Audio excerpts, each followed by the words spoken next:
Hello dear officers. उम्मीद है कि आप ठीक होंगे। आपको पता है कि इस समय हम पढ़ रहे हैं ओशियानिक करंट, यानी कि महासागरीय जलधाराएं। हमने फ्राइडे की क्लास में इसका फर्स्ट पार्ट किया था, जिसमें हमने काफ़ी चीज़ें सीखी थी कि महासागरीय जलधाराएं क्या होती हैं, कितने प्रकार की होती हैं, कौन सी जलधारा गर्म है, कौन सी ठंडी है, कैसे हम उन्हें पहचाने। कई सारे एग्जाम्पल्स के साथ हमने सारी चीज़ों को देखा था। कल ओशियानिक करंट यानी महासागरीय जलधाराओं का पार्ट 2 था, सोमवार को, जो कि आपके कोर्स का डे 9 था। यहाँ पर हमने सीखा कि जो महासागरीय जलधाराएं हैं वो किन किन कारकों पर निर्भर करती हैं। इन कारकों के ऊपर हमने अच्छे से चर्चा की थी, जिसमें हमने बहुत सारी चीज़ें देखी थी, जैसे कि पृथ्वी का गुरुत्व होना, महासागरियों की लवणता और भी अन्य कारक हमने देखे थे। आज इसी का हम तीसरा पार्ट करेंगे, जो कि अंतिम पार्ट है। बस आपको एक चीज़ याद रहना चाहिए कि, और वो मैं यहाँ पे लिख देता हूँ, कहाँ गया, okay. Every ending is just starting.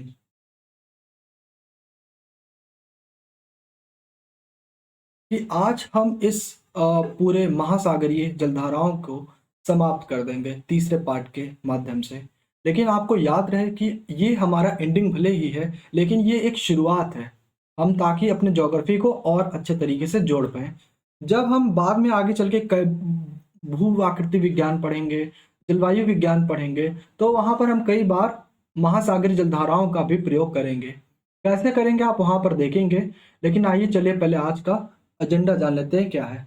तो आज के एजेंडे में हम जानेंगे, कल के जो आपका एक मेंस के लिए क्वेश्चन दिया गया था कि महासागरीय जलधाराएं क्या है, उसमें एक निष्कर्ष में आपको लिखना था कि महासागरीय जलधाराओं का क्या प्रभाव है। तो आज हम उन्हीं प्रभावों की चर्चा करेंगे, जिससे आज की क्लास आप लेने के बाद जब आप उस आंसर को दोबारा लिखेंगे तो आपको पता चलेगा कि आपने अपने आप में कितना ज़्यादा सुधार किया है, और आपका जो मीन्स आंसर राइटिंग होगा वो पहले से काफ़ी बेटर हो जाएगा। तो चलिए शुरू करते हैं। सबसे पहले प्रीवियस होमवर्क को कर लें। तो प्रीवियस होमवर्क में मैंने आपको दिया था, इन महासागरीय धाराओं को विश्व मानचित्र में दिखाइए। देखिए कौन कौन सी धाराएं हैं। पहला है, कहाँ गया मार्कर, ओके। पहला है पूर्वी और पश्चिम ऑस्ट्रेलिया धाराएं। ये नाम से क्लियर है कि ऑस्ट्रेलिया, अगर अभी तक आप कॉन्टिनेंट को नहीं पहचान पा रहे हैं तो फिर से प्रैक्टिस करिए, एटलस उठाइए और पहले कॉन्टिनेंट को पहचानिए, महासागरों को पहचानिए। वैसे मैं बार बार नहीं बोलूँगा क्योंकि ये हम बता चुके हैं कई बार, लेकिन फिर भी अगर आप नए हो तो नहीं जानते तो फिर जान लो कि यहाँ पर डेली 6 बजे क्लास होती है हिंदी मीडियम की, और आपको ies.withoutcompromising.com पे पूरा कोर्स एक वे में मिल जाएगा, जहाँ पर आपको इन सब के क्विज भी मिलेंगे। हफ्ते वो अपडेट होती रहती हैं, हर हफ्ते। तो फिलहाल के लिए आगे चलते हैं। पूर्वी और पश्चिम ऑस्ट्रेलिया धाराएं, तो ये नाम से क्लियर है कि ऑस्ट्रेलिया के पास होंगी। तो ये देखिए, ये है आपका ऑस्ट्रेलिया, और ये पूर्वी ऑस्ट्रेलिया धारा यहाँ से, पश्चिमी ऑस्ट्रेलिया धारा यहाँ से। प्रश्न है कि पूर्वी ऑस्ट्रेलिया धारा क्यों दिया था। ये गर्म जलधाराएं हैं और ये ठंडी जलधाराएं हैं। अगला है कैनारी या कनारी और गल्फ स्ट्रीम की जलधाराएं। ये भी अटलांटिक में पाई जाती हैं, ये भी याद रखे रहिए। जैसे पूर्वी और पश्चिम ऑस्ट्रेलिया जलधाराएं हैं, ये कहाँ पर पाई जा रही हैं, ये पैसिफिक ओशियन में है।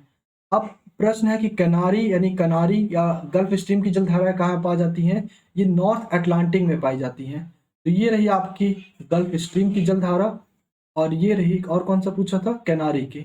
ये रही आपकी कैनारी की जलधारा। उम्मीद है ये समझ में आया होगा और आपने इसको पहले से भी किया होगा। अगला था पेरू और फॉकलैंड की जलधाराएं। याद कीजिए, जब मैंने आपको पेरू और फॉकलैंड की जलधाराएं दी थी तो मैंने कहा था कि आज के सेशन में, यानी जो हमारा नया सेशन होगा, इसमें ये काफ़ी महत्वपूर्ण है। चलिए, उम्मीद है आपने पता कर लिया होगा, होमवर्क किया होगा। नहीं किया तो अब से किया करिएगा, ठीक है। तो ये रही पेरू की जलधाराएं। और अगला है फॉकलैंड। तो फॉकलैंड इसमें मिलेगा नहीं, फॉकलैंड यहीं से बनता है, सॉरी यहाँ से, यहाँ पर लेब्राडोर और गल्फ स्ट्रीम के आसपास में, ठीक है। Wait wait wait, okay. तो ये था आपका कल का होमवर्क। अब आते हैं आज के होमवर्क पे। आज का टारगेट क्या है। आज हमें सबसे पहले समझना है कि महासागरीय धाराओं का प्रभाव क्या है। तो देखिए, महासागरीय धाराओं का प्रभाव समझने के लिए हमें समझना होगा कि महासागर किससे कनेक्ट है। तो पहले आपके दिमाग में आना चाहिए महासागर, कहीं ना कहीं महासागर यानी कि सागर भी आप उसमें इंक्लूड करिए। उसके पीछे का कुछ कारण है, एक सेशन में मैंने बताया था संडे डाउट क्लास में, आप उसे देख सकते हैं। यहाँ पर आई बटन मिल जाएगा, क्लिक करेंगे मिल जाएगा। तो महासागर या सागर कनेक्ट होते हैं तट से, यानी कि तट की जो जलवायु है वो निर्भर करेगी महासागरीय जलधाराओं पर। तो पहला प्रभाव तो हम पढ़ेंगे कि जल महासागरीय जलधाराओं का तट के जलवायु पर क्या प्रभाव है। अगला क्या प्रभाव पड़ सकता है, आपको पता होगा कि समुद्र में और ये महासागर में जितने भी जीव रहते हैं उन सब को महासागर के जल की जरूरत पड़ती है और जल के आधार की, यानी कि महासागरीय जलधाराओं के लिए जो हम प्रभाव पढ़ेंगे वो होगा समुद्री या महासागरीय जीवन, समुद्री जीवन पर प्रभाव। तो समुद्री जीवन पर क्या प्रभाव पड़ता है हम वो भी देखते चलेंगे। अब आपको एक बात और भी पता होगी, और वो क्या है, तीसरा अगर आपके मन में प्रभाव जन्म ले लिया है तो बताइए। देखिए, समुद्री जो जीवन है उसका कई सारा प्रयोग मनुष्य अपने लिए भी करता है, जैसे मत्स्य पालन। तो यानी कि समुद्री जीवन का जो डायरेक्ट प्रभाव होगा वो कहीं ना कहीं मानवीय जीवन को भी प्रभावित करेगा, जलवायु के माध्यम से भी और मत्स्य पालन के भी द्वारा। तो यानी कि हम तीसरा क्या बना सकते हैं, तीसरा होगा मानवीय जीवन पर प्रभाव, मानवीय जीवन पर प्रभाव। ये हो गया हमारा तीसरा कारण। अगला और जो अंतिम कारण बनेगा, मेरे हिसाब से आप और सोचोगे तो आप और ऐड कर सकते हो, इसमें बस आपको सोचने की जरूरत है, हो सकता है आपको कुछ नया मिल जाए, लेकिन जो मुख्य है वो चार कारण हैं। तो जलवायु हो गया, समुद्री जीवन हो गया, मानवीय जीवन हो गया। आप एक चीज सोचिए कि जितने भी ज्यादातर बड़े बड़े मात्रा में अगर हम देखें व्यापार होते हैं तो वो एरोप्लेन के माध्यम से नहीं हो सकते, वो ट्रेन के माध्यम से भी नहीं हो सकते। देश से दूसरे देश में जाने के लिए ट्रेन का भी अभी माध्यम अलाउ नहीं किया गया है उस लेवल पे। तो सबसे बेस्ट जो तरीका होता है वो होता है जल मार्गों के हिसाब से, यानी कि जो व्यापार पर इसका प्रभाव पड़ेगा, यानी व्यापार और ट्रांसपोर्ट, ट्रांसपोर्ट को बोलेंगे हिंदी में, अभी याद नहीं आ रहा है, यहाँ मैं लिख देता हूँ इंग्लिश में, ट्रांसपोर्ट पर प्रभाव। ये जलधाराएं किस तरीके से व्यापार और ट्रांसपोर्ट पर अलग अलग प्रभाव डालती हैं, तो हमें ये सब भी देखना होगा। अगर आप में से किसी को याद आ गया हो तो लिख दीजिए यहाँ पर, अगर नहीं याद आया तो अभी मैं ही लिख देता हूँ, मुझे अभी याद आ जाएगा थोड़ी देर में। तो ये हुआ चार प्रभाव हम पढ़ेंगे आज के सेशन में। इसी के साथ हम आज ये भी पढ़ेंगे कि जो हमारी महासागरीय जलधाराएं हैं वो किन किन महासागरों में पाई जाती हैं और उनका विस्तार से अध्ययन। तो चलिए सबसे पहले इन्हें क्लियर करते हैं। और हाँ, एक चीज याद रहे, जब आप इस वीडियो को देख रहे हैं, अगर आप लाइव हैं तो लाइव के समय आप एक काम कर सकते हैं, पहले आप अपने हाथ में पेन ले लीजिए और कॉपी ले लीजिए, नहीं लिए हैं तो तुरंत लेकर के आइए, वीडियो अभी अभी ही शुरू हुई है जस्ट, कॉपी पेन ले आइए। हाँ, मैं आपसे ही बोल रहा हूँ, जाइए कॉपी पेन लेकर के आइए, फटाक से बैठ जाइए और जो जो मैं बताते रहूँ उसको आप पैरेलल में उतारते चलिए। ये हम मानते हैं कि आपको नोट्स हम प्रोवाइड करेंगे, लेकिन हमारी आपसे अपेक्षा है कि आप साथ में लिखते भी चलिए हमारे, जिससे आपके जो चीज़ें हैं वो सिर्फ आप पढ़े ना सीखे ना, बल्कि वो आपकी हमेशा के लिए हो जाए। तो अगर आपको ये जो चीज़ें हैं बार बार नहीं पढ़ना है, आप चाहते हैं हम आपके लिए हमेशा के लिए हो जाए, तो आप पैरेलल में मेरे साथ लिखते रहिए। चलिए अब देखते हैं तटीय क्षेत्रों पर महासागरीय धाराओं का प्रभाव। सबसे पहले हम तटीय क्षेत्र पर देखते हैं। देखिए, एक मिनट, जब आप तटीय क्षेत्रों की बात करते हैं तो आपके पास मान लीजिए सबसे पहले हम देख रहे हैं गर्म जलधाराएं। आपको मालूम होना चाहिए कि जो गर्म जलधाराएं होती हैं वो गर्म होती हैं, ये विषुवत रेखा से ये विषुवत रेखा से ध्रुवों की तरफ जाती हैं, यानी कि ये जो जलधाराएं हैं वो क्या होंगी, गर्म होंगी। अगर ये गर्म होंगी तो इससे एक साफ बात क्लियर है कि जो तटीय क्षेत्र होंगे वो भी कहीं ना कहीं आपस में गर्म होंगे। आप जहां भी देख लीजिए विषुवत रेखा पर, वहां के ज्यादातर जो जलवायु होते हैं वो गर्म जलवायु होते हैं। तो ये पहला हो गया। दूसरा क्या होगा कि वहां पर अगर गर्माहट ज्यादा होगी, यानी कि जो जल है, जल का वाष्पीकरण भी अधिक होगा। वाष्पीकरण समझते हैं ना, जो वाटर है, जो पानी है, जल जल अगर सूर्य के किरण से, यानी कि उसे अधिक से अधिक तापमान देने पर, ऊर्जा देने पर, वो क्या होता है कि बदल जाता है वाष्प के रूप में। तो यही है वाष्पीकरण। हालांकि इस पे हमारी अलग पूरी चर्चा है, लेकिन सामान्य शब्दों में कि जब आप पानी को उबालते हैं, हालांकि वो उबालना हो गया लेकिन हल्के आंच पर उबालिए, तो वो एक तरह का वाष्पीकरण हो जाता है। तो ये है जल का वाष्पीकरण। जब जलधाराएं गर्म होंगी तो, और वहां का क्षेत्र भी गर्म होगा, तो वहां पर जल का क्या होगा, वाष्पीकरण अधिक शीघ्रता से होगा। वाष्पीकरण अधिक शीघ्रता से होगा तो जाहिर सी बात है कि वहां पर जो वर्षा है, वर्षा की मात्रा भी क्या होगी, अधिक होगी। अगर वर्षा की मात्रा अधिक होती है तो यानी कि वहां पर जो, एक मिनट, वहां पर गर्म भी है और वहां पर वर्षा भी हो रही है। ऐसे कंडीशन में जो आर्द्र आर्द्र जलवायु की परिस्थिति बनती है। अब आर्द्र जलवायु क्या है, इसके बारे में हम जलवायु विज्ञान में चर्चा करेंगे। अभी के लिए समझ लीजिए, आर्द्र जलवायु के लिए गर्माहट और वर्षा दोनों की जरूरत होती है। उम्मीद है आपको इतनी बात समझ में आई होगी। इससे होता क्या है कि वहां की जो जीवन है वो अनुकूल हो जाती है रहने के लिए। आगे चलते हैं। अब देखिए कुछ एग्जाम्पल देखते हैं, जैसे ब्राजील की जलधारा का उदाहरण देखिए। आप देखिए ये ब्राजील है, ब्राजील की जो जलधारा है वो गर्म है। तो यानी कि इन तटों पर, यहाँ पर मुख्यतः बारिश अधिक मात्रा में होगी ब्राजील में, क्योंकि यहाँ पर वाष्पीकरण भी अधिक होगा, वाष्पीकरण भी अधिक मात्रा में होगा, और साथ में गर्म जलधारा होने की वजह से और यहाँ का तापमान भी गर्म होने की वजह से, ये पहला कारण हो गया। यहाँ पर जो तापमान होगा वो भी काफी उच्च होगा। तो ब्राजील में तापमान भी आपको उच्च देखने को मिलेगा और बरसात भी आपको काफी यहाँ देखने को मिलेगी। अब एक चीज देखिए, जो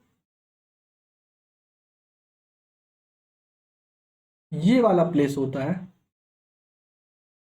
इसको हम बोलते हैं ब्राजील की उच्च भूमि। ब्राजील की उच्च भूमि, कहीं कहीं पर आपको इंग्लिश में लिखा रहेगा हाईलैंड्स ऑफ ब्राजील। अब इसका क्या तात्पर्य है, ये जो ब्राजील की उच्च भूमि है, यहाँ पर आपको काफी ज्यादा ढलान देखने को मिलता है। यहाँ पर आपको काफी ज्यादा ढलान देखने को मिलता है। अब अगर सोचिए, अगर आपको यहाँ पर ढलान देखने को मिल रहा है और साथ में वर्षा भी हो रही है, वर्षा भी हो रही है, यूं समझिए ऐसे, वर्षा भी हो रही है और ढलान भी है, तो आपको क्या लगता है यहाँ पर पानी रुकेगा, यहाँ पर पानी रुकेगा, क्या जल जमाव होगा? अगर हम और शुद्ध भाषा में बोले तो क्या प्रश्न है, जल जमाव होगा? आपको सामने ही जल जमाव होगा कि नहीं? तो आपको सामने ही अपने दिख रहा होगा कि ऐसी स्थिति में जल जमाव की समस्या नहीं होगी। अगर ऐसी समस्या नहीं होगी तो ऐसे में यहाँ पर, अब देखिए जो मैं करने वाला हूँ उसे समझिएगा। मैंने आपको बहुत शुरुआत में बताया था, आई थिंक क्लास डे 1 में ही बताया था, डे 1 डे 2 डे 3 में ही, कि जो आपका ज्योग्राफी है वो एक अंतर संबंधित विषय है, यानी कि ये आपस में एक दूसरे से कनेक्ट होते रहते हैं। अब अगर आप पहले से जानते हैं तो ठीक है, वरना आप बताइए कि अगर इस तरीके से वर्षा हो रही है और ये भूमि है, ऐसे में यहाँ पर किस तरह के हम कृषि कर सकते हैं? आपके पास 3 सेकंड है, 3 सेकंड में आप बताइए कि कौन सी कृषि हम कर सकते हैं। नहीं जानते तो कोई बात नहीं, समय शुरुआत होता है अब। 3, 2, 1। उम्मीद है आप में से कुछ लोगों ने रिप्लाई किया होगा, नहीं किया होगा तो भी कोई दिक्कत वाली बात नहीं है। तो ऐसे में आप देखेंगे तो कॉफ़ी और चाय, बेसिकली कॉफ़ी की ऐसे जगह पर अधिक मात्रा में उत्पादन होता है। इसलिए आपने नाम सुना होगा कि ब्राज़ील कॉफ़ी का अधिक मात्रा में उत्पादन करता है, क्योंकि वहाँ पर गर्म जलधाराएँ भी हैं और ब्राज़ील की उच्च भूमि भी है, जिससे एक ढलान का रूप ले लेता है और यहाँ पर फलस्वरूप आसानी से हम कॉफ़ी की क्या बोलते हैं उसको, हाँ, कॉफ़ी की जो है उत्पादन कर सकते हैं। और इन स्पेशली यहाँ पे एक क्षेत्र है, ऐसे क्षेत्रों को हम बोलते हैं फ़ाज़ेंडा। अगर मैं नाम सही से रिकॉल कर पा रहा हूँ, तो मुझे याद आ रहा है, ये है फ़ाज़ेंडा। इसके बारे में हम विस्तार से चर्चा करेंगे जब हम पढ़ेंगे चाय और कॉफ़ी का उत्पादन कहाँ-कहाँ पर होता है। यहाँ पर आप नॉर्मल वे में समझ सकते हैं। उम्मीद है आपको ब्राज़ील की जलधारा से समझ में आया होगा कि किस तरीके से आप देख पा रहे हैं कि गर्म जलधारा का इस तटीय क्षेत्र पर क्या प्रभाव रहा। एक और एग्जाम्पल देखते हैं। अब आप देखिए पूर्वी ऑस्ट्रेलिया की जलधारा। ये पूर्वी ऑस्ट्रेलिया की जलधारा, ये ऑस्ट्रेलिया है आपका। आपको पता होगा कि यहाँ पे वेस्टर्न ऑस्ट्रेलिया की जलधारा चलती है, यानी कि पश्चिमी ऑस्ट्रेलिया की जलधारा चलती है, जो कि क्या है, एक ठंडी जलधारा है। इसके वजह से यहाँ का जो पूरा इलाका है मैक्सिमम, वो मरुस्थल में परिवर्तित हो जाता है। कैसे, अभी मैं आपको बताता हूँ, बस थोड़ा सा रुके रहिए। तो यानी कि लगभग आधे ऑस्ट्रेलिया में आप पश्चिमी ऑस्ट्रेलिया पे आपका जीवन संभव नहीं है। अगर है भी तो बहुत ही विरल मात्रा में। यानी कि अगर आपको जीवन रहना है तो आपके लिए क्या होना चाहिए, एक गर्म जलधारा चलनी चाहिए, जिससे क्या हो, यहाँ की जो जलधारा का तापमान है, जो यहाँ पर कम कर रहा है तापमानों को, वो यहाँ का बैलेंस कर दे। गर्म जलधाराएं क्या करती हैं, यहाँ का तापमान बैलेंस कर देती हैं। फलस्वरूप आप देखेंगे भी कि जो ऑस्ट्रेलिया का ज़्यादातर हिस्सा है जीवन का, या आप कह लीजिए जनसंख्या ज़्यादातर जहाँ निवास करती है, वो पूर्वी भाग में निवास करती है। तो अगर अब आपसे कोई पूछे कि ऑस्ट्रेलिया में क्यों अधिक जनसंख्या पूर्वी भाग में निवास करती है, तो आप बताएंगे क्योंकि दक्षिण ऑस्ट्रेलियाई धारा पश्चिम में बहती है, जिसके वजह से दक्षिण ऑस्ट्रेलिया में मरुस्थल का क्षेत्र बन गया है। और इसी को काउंटर करने के लिए पूर्वी ऑस्ट्रेलियाई जलधारा चलती है, जिसके वजह से क्या होता है कि यहाँ पर तापमान बैलेंस हो जाता है और इसके वजह से यहाँ पर जीवन संभव हो पाता है। अब ऐसे में आप देखेंगे यहाँ यहाँ पर ऑस्ट्रेलिया की जलधारा है, यानी पूर्वी ऑस्ट्रेलिया की जलधारा, तो यहाँ पे भी तापमान क्या होगा, गर्म हो। यहाँ पर भी वर्षा क्या होगी, अधिक होगी। और यहाँ पे भी ऐसे कई जगह क्षेत्र पाए गए हैं जो एकदम सेम हाईलैंड की तरह काम करते हैं, और ढलान वाले क्षेत्र आपको यहाँ पर भी मिल जाएंगे। यानी कि यहाँ पर भी आप चाय और कॉफ़ी का उत्पादन आसानी से कर सकते हैं। चाय और कॉफ़ी का उत्पादन आप आसानी से कर सकते हैं। अब आप देखिए, ये अगर गर्म जलधाराएं नहीं होती तो आपके पास भले ही ढलान होता, आपके पास भले ही श्रम होती, सस्ता श्रम होता, लेकिन अगर आपके पास पूर्वी ऑस्ट्रेलिया जलधारा नहीं होती तो ना वहाँ पे गर्माहट होती, ना ही वर्षा होती, जिसके स्वरूप आप किसी भी तरह का वहाँ पर उत्पादन नहीं कर सकते थे, विशेषतः चाय और कॉफ़ी की। उम्मीद है आपको ये बात समझ में आई होगी। अगर समझ में आ गई तो बहुत अच्छी बात, नहीं आई तो आप कमेंट सेक्शन में पूछेगा, हम आपका जो डाउट है वो संडे क्लास में ले लेंगे। अगर आपको पढ़ते पढ़ते लगता है कि नहीं सर, यहाँ पे कुछ और चीज़ें ऐड होनी चाहिए, तो आप हमें कमेंट सेक्शन में ज़रूर बताएं। हमारा खुद का ये टारगेट है कि आपका सिलेक्शन होना चाहिए, और हमारा जो टारगेट हम आपको बता दें, अभी जल्दी इसकी एक वीडियो आएगी, वो कब आएगी आपको मैं बता दूंगा। अच्छा हाँ, आज हमारी 2 अगस्त को एक स्पेशल वीडियो आ रही है, ये तो मैं बताना भूल गया।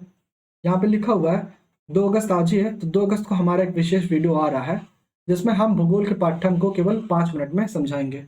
तो जिन लोगों ने अभी तक नहीं देखा होगा, देख लीजिएगा। ये वीडियो या तो इसी सेशन के बाद आ जाएगी या तो इसके पहले आ गई होगी, यानी कि आज रात 10 बजे के पहले आपको मिल चुकी होगी। अगर आप किसी वजह से नहीं देख पाए हैं तो जा करके कल देख लीजिएगा, ठीक है। चलिए, हम बात कर रहे थे चाय और कॉफी उत्पादन की। तो ये थी पूर्वी ऑस्ट्रेलियाई जलधारा, जो कि गर्म जलधारा थी। अगर ये ना होती तो कितना ज़्यादा इसका बुरा प्रभाव पड़ता ऑस्ट्रेलिया पर। और आपको पता होना चाहिए कि चाय और कॉफ़ी ऑस्ट्रेलिया के अत्यंत महत्वपूर्ण है। कैसे महत्वपूर्ण है इसकी चर्चा हम आर्थिक भूगोल और कृषि भूगोल में अध्ययन करेंगे। यहाँ पर एक हम सिर्फ झलक देख रहे हैं। चलिए आगे चलते हैं। वो तो हमने बात की गर्म जलधाराओं की कि क्षेत्र पर उसका कैसे प्रभाव पड़ता है। अब बात करते हैं जरा ठंडी जलधाराओं की। देखिए, अगर जलधाराएं ठंडी होंगी तो वहां का जो तापमान होगा वो भी क्या होगा। अगर जलधाराओं ठंडी होगी तो वहां का जो तापमान होगा वो क्या होगा, ठंडा। यानी तापमान पहले के मुकाबले काफी गिर जाएगा। तापमान गिर जाएगा यानी कि वाष्पीकरण की दर भी वाष्पीकरण की दर भी गिर जाएगी। क्यों? क्योंकि अब पानी ज्यादा से ज्यादा वाटर वेपर बनेगा ही नहीं, यानी वाष्प बनेगा ही नहीं। जब वाष्प बनेगा ही नहीं तो बरसात कहाँ से होगी। अब देखिए, ये जो चीजें मैं बता रहा हूँ, आप नोट्स में सब ऐसे लिखना नहीं है कि जब ठंडी जलधारा होगी तो तापमान गिर जाएगा, फिर उसके फलस्वरूप वाष्पीकरण गिरेगा, वाष्पीकरण भी कम होगा। ऐसा नहीं लिखना है आपको। अगर आप लिखना चाहते तो लिख लीजिए, नोट्स आपकी है, कोई मना नहीं कर सकता। लेकिन मेरा मानना है कि, और सबका भी यही मानना है, लोगों ने ऐसा देखा भी है जितने भी ऑफिसर्स हैं, कि अगर हम नोट्स को इस तरह बनाएं, मतलब एक निमोनिक्स के फॉर्म में बना दें, इस तरीके से बस एरो एरो वाइज से, इससे क्या होता है कि दिमाग में चीजें बैठ जाती हैं। और जैसे आप इनको खोलेंगे तुरंत आपको ये क्लास ही पूरी याद आ जाएगी कि मैंने इस तारीख को लगभग इतने समय पर ये सारी चीजें ली थी। आप एक देखोगे दूसरा आप चीजें कनेक्ट करते चले जाओगे। अगर आप मेरी बात से सहमत हो और लगभग लगभग सबकी बातों से सहमत हो तो आप ऐसा बना सकते हो। ये मेरी सजेशन है पर्सनली। अगर आप चाहते हो कि नहीं, तो जो मैं बोल रहा हूँ आप उनसे शब्दों से आप अपने वाक्य को बना लो और उन वाक्यों को लिखते चले जाओ। कुछ बच्चों का प्रश्न होगा, सर कि नोट फिर कैसे बनाए अगर आप ऐसे बनवा रहे हैं, क्योंकि मेंस में तो लिखना होगा। तो मैं आपको ये बता दूं, अगर आप ये सोच रहे हो कि आप कॉपी में बना लो उसी से रिवाइज कर लो तो वो गड़बड़ है। मेंस के लिए आपको आंसर राइटिंग डेली करनी पड़ेगी। अभी तो मैं आपको डेली नहीं करा रहा हूँ, अल्टरनेट डे पे करा रहा हूँ। एक दिन प्रीलिम्स के लिए क्वेश्चन और एक दिन मेंस के लिए। अगर आप एकदम नए बच्चे हो तो भी आप शुरुआत से कर सकते हो, क्योंकि अभी हमने जो अपना मोड चलाया है वो इजी लेवल पे चलाया है। अक्टूबर पे हम इंटरमीडिएट रखेंगे, फिर एडवांस लेवल हम लोग जो है लगभग फरवरी से करेंगे। तो ये है हमारा प्लान। ठीक है, तो आप कोशिश करिए कि नोट्स इसी तरह बनाइए। ये मेरी सुझाव है आपके लिए। बाकी करना आपको ही है और यही सही तरीका है वास्तव में। तो ठीक है, मैं बता रहा था अगर जलधाराएं ठंडी होंगी तो वहाँ का तापमान गिरेगा। तापमान गिरेगा तो जाहिर सी बात है कि वहाँ पे वाष्पीकरण नहीं होगी। वाष्पीकरण नहीं होगी तो जो वर्षा होगी वो जो होने भी होगी वो बहुत ही कम मात्रा में होगी। अब अगर आप बताइए, जिस क्षेत्र में वर्षा ना हो और बहुत ही ज़्यादा ना हो, तो ऐसे क्षेत्र में किस तरह का प्रभाव पड़ता है। ऐसे जो क्षेत्र होते हैं वो मरुस्थल का रूप ले लेते हैं। ऐसे वो क्षेत्र है मरुस्थल का रूप ले लेते हैं। इसलिए मैंने जोड़ के बताया कि ठंडी जलधाराएं, यहाँ पे जहां जहां धारा लिखा आप जल लगा लीजिएगा अपने मन से। मुझे लगता है आप इतने अंडरस्टैंडिंग है। तो जहां जहां ठंडी जलधाराएं होंगी वहां पर जो वहां उनके तट होंगे वो सब के सब मरुस्थल का रूप ले लेंगे। उम्मीद है आपको बात समझ में आई होगी। अगर आप सोच रहे होंगे कि सर ऐसा तो सिर्फ केवल ऑस्ट्रेलिया के साथ ही हुआ और सबके साथ नहीं होगा, तो चलिए क्यों ना आपको एक एग्जाम्पल दिखाते हैं। देखिए, यहाँ पर पेरू की जलधारा चलती है। ठीक है, मैं लिख देता हूँ। यहाँ पर पेरू की जलधाराएं चलती है। तो यहाँ पर देखिए आटाकामा आटाकामा मरुस्थल यहाँ पर बन गया। यहाँ मैं लिखते चलता हूँ। यहाँ पर पेरू की जलधारा की वजह से आपके लिए आटाकामा मरुस्थल बन जाता है। ये हो गया आपका पहला मरुस्थल। अगर दूसरे मरुस्थल को देखिए, कुछ मैं आपके लिए भी छोड़ूंगा। अब देखिए कनारी जलधारा भी ठंडी जलधारा, अगर आपको याद आ रहा होगा तो कनारी जलधारा की वजह से यहाँ नंबर 2 लिख देते हैं और यहाँ पर नंबर 1। ये पेरू की जलधारा से अटकामा और कनारी की जलधारा से आपका सहारा मरुस्थल उत्पन्न होता है। मैं 5 बताऊंगा, बाकी के आप देखेंगे। और देखिए पश्चिमी ऑस्ट्रेलिया जलधारा, अभी अभी जिसको हमने देखा पश्चिमी ऑस्ट्रेलिया जलधारा, तो यहाँ पर भी आपको एक बड़ा सा रेगिस्तान यानी कि मरुस्थल देखने को मिलता है। तो यहाँ पर भी आपको मरुस्थल देखने को मिल गया। इसका नामकरण क्या है इसे आप करिएगा, यहाँ पर फिलहाल लिखा नहीं है और प्रेजेंट टाइम पर मुझे याद भी नहीं आ रहा है, बट ठीक है, उम्मीद है आपसे कि आप नाम याद कर लेंगे और मैं अपने टीम मेंबर से कह दूंगा कि इसका जो भी नाम है वो आपको कमेंट सेक्शन में रिप्लाई कर देंगे। तो कमेंट सेक्शन में रिप्लाई कर देंगे, आपको उसकी दिक्कत नहीं है। अब देखिए कैलिफोर्निया की जलधारा चौथे नंबर पर।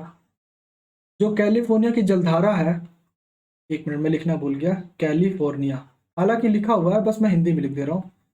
कैलिफोर्निया की जो जलधारा है वो मोहे मरुस्थल का जन्म देती है। और देखिए बेंगुला की जो जलधारा है, बेंगुला याद है ना, ठंडी जलधारा बेंगुला, पांचवें नंबर पे हम लिखते हैं बेंगुला की जलधारा। उम्मीद अगर आपने पहली और दूसरी क्लास की है तो आपको याद आ रहा होगा कि कौन सी जलधारा है, कहाँ कहाँ थी। नहीं याद है तो कोई बात नहीं, अभी याद कर लीजिए। Wait, laptop discharge. और मैं डेली क्लास स्टार्ट करने से पहले यही बोलता हूँ कि लैपटॉप डिस्चार्ज भी होता है, बट कोई नहीं, हमारे पास भी थॉर का हैमर है, चार्ज कर देंगे और क्या ना। चार्जिंग शुरू। सो हम बात कर रहे थे, एक मिनट, बैकग्राउंड नॉइस है, थोड़ा अवॉइड करिएगा आप लोग। अगर आप लोग को बाइक वगैरह की आवाज़ सुनाई दे रही होगी, वेट करिए। कुछ लोग क्या बताएं, पता नहीं आप लोगों को आवाज़ आ रही है कि नहीं। चलिए मैं शुरू करता हूँ। अगर बैकग्राउंड में आपको लोग को नॉइस आ रही है तो अवॉइड करिएगा। चलिए, तो मैं बता रहा था बेंगुला की जो जलधारा है वो नाभिव मरुस्थल की मरुस्थल को जन्म देती है। मैंने 5 बता दिया।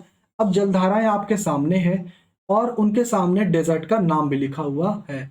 तो अब आप इनकी मदद से देख सकते हैं कि किस तरीके से ठंडी जलधाराएं मरुस्थल को जन्म देती हैं।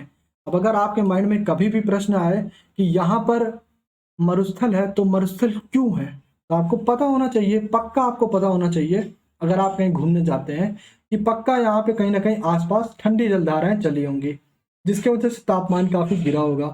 तापमान गिरा होगा यानी कि वाष्पीकरण की दर गिरी होगी, यानी कि वर्षा कम हुआ होगा और जिसके वजह से ये मरुस्थल का रूप ले लिया। उम्मीद है आपको सारी बातें क्लियर। देखिए चीजें बहुत बेसिक है और आप इजी समझेंगे तो आ जाएगा। अब आते हैं समुद्री जीवन पर प्रभाव। समुद्री जीवन पर क्या प्रभाव है, हमने उसको तट के क्षेत्र पर तो देख लिया क्या प्रभाव है, ठंडी भी देखा और गर्म भी देखा। देखिए समुद्री जीवन पर बात करें तो आपको पता होगा जो जलधाराएं होती हैं ये एक स्थान से दूसरे स्थान तक जाती हैं। मान लेते पॉइंट ए है और ये पॉइंट, और आपको मैंने ये भी बताया था कि महासागरीय परिसंचरण भी होता है, यानी कि कई बार यहां से जलधाराएं चलती हैं, इसके बाद यहाँ पर बी पर प्रेशर अधिक पड़ता है तो ये क्या होती हैं, जलधाराएं नीचे आ जाती हैं। फिर यहाँ से विपरीत दिशा में, क्योंकि यहाँ पर प्रेशर अधिक होगा तो ये विपरीत दिशा में यहाँ पर चली आती हैं जलधाराएं। फिर यहाँ पर प्रेशर अधिक पड़ता है और अधिक पड़ने की वजह से, और यहाँ पर प्रेशर कम हो चुका है। देखिए यहाँ प्रेशर कम है और यहाँ प्रेशर ज़्यादा है, यहाँ पी ज़्यादा है और यहाँ पर जो पी है वो कम है। ऐसे में जलधाराएं फिर से ऊपर की ओर जाती हैं और इस तरीके से आपका महासागरीय परिसंचरण चलता रहता है।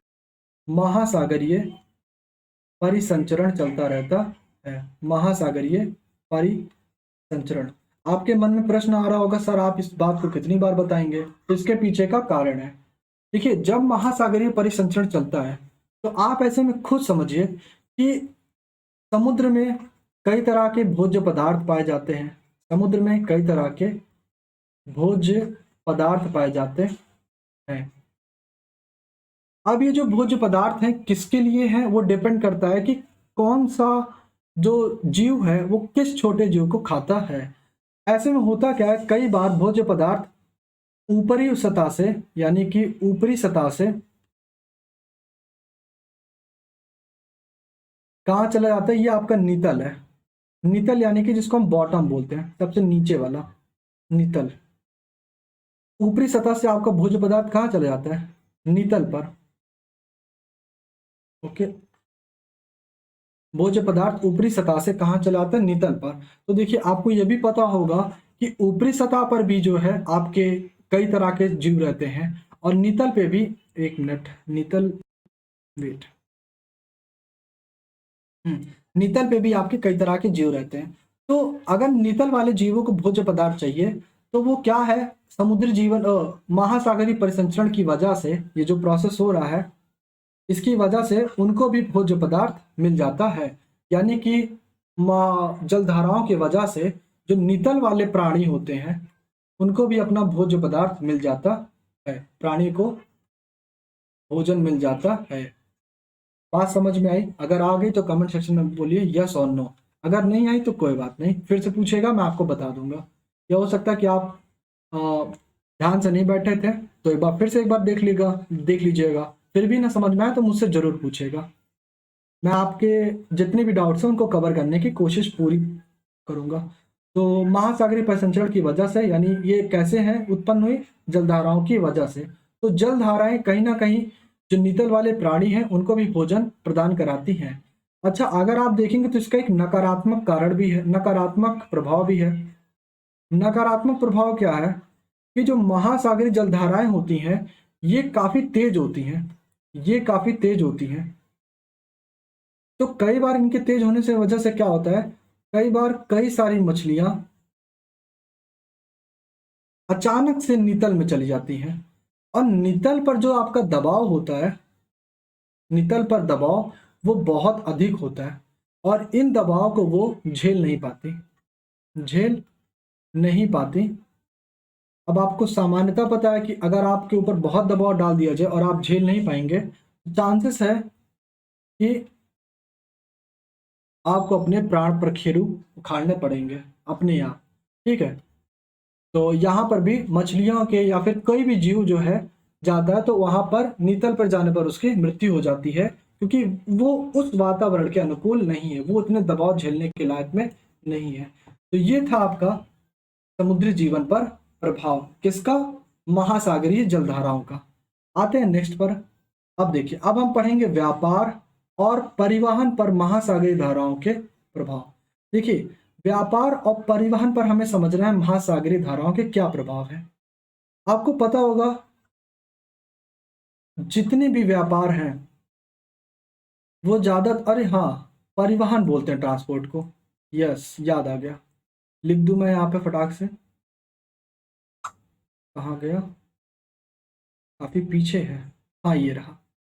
तो ट्रांसपोर्ट को बोलते हैं परिवहन, परिवहन। उम्मीद है आप लोग ट्रांसपोर्ट जानते हैं, नहीं जानते हैं तो पूछेगा, बताएंगे जरूर।